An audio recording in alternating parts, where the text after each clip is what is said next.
Lettre de Jacques. Introduction.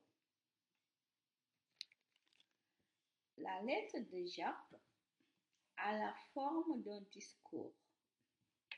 C'est un enseignement et un encouragement pour les églises installées un peu partout dans le monde.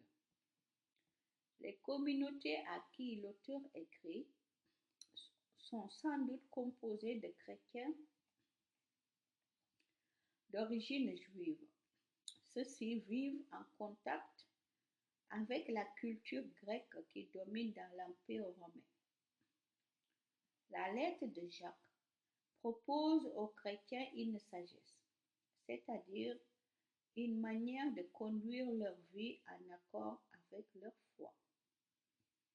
Les croyants demandent cette sagesse à Dieu et Dieu la leur donne. Chapitre 1, verset 2 à 8 et chapitre 3, verset 13 à 18. Alors, ils peuvent résister à tout ce qui détruit l'être humain, les difficultés de la vie. Chapitre 1, verset 2, 4. Le désir d'être riche. Chapitre 1, verset 9, 11. Chapitre 5, verset 1, 6. L'envie de faire le mal. Chapitre 1, verset 2, 18. Chapitre 4, verset 1, 9. L'orgueil. Chapitre 4, verset 13, 16. La lettre affirme ceci. Croire en Dieu amène à agir. On ne peut pas vivre dans une bonne relation avec Dieu et ne pas le montrer dans ses actes.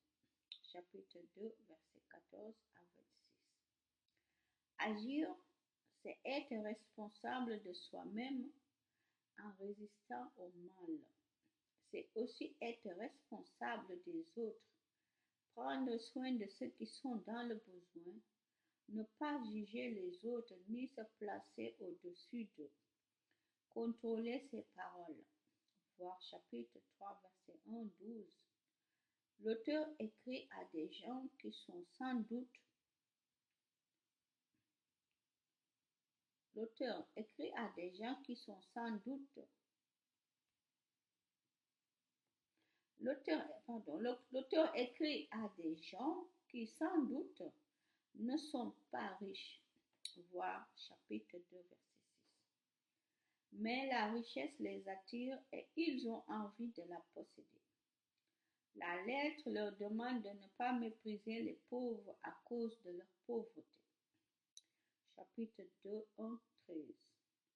Elle dit, la richesse est mauvaise à cause de l'usage que les riches en font. Chapitre 5, verset 1, 6. Cédez les uns les autres, priez les uns pour les autres, ramenez ceux qui se perdent loin de la vérité. Voilà ce que la fin de la lettre propose aux chrétiens. Amen. Gloire à Jésus.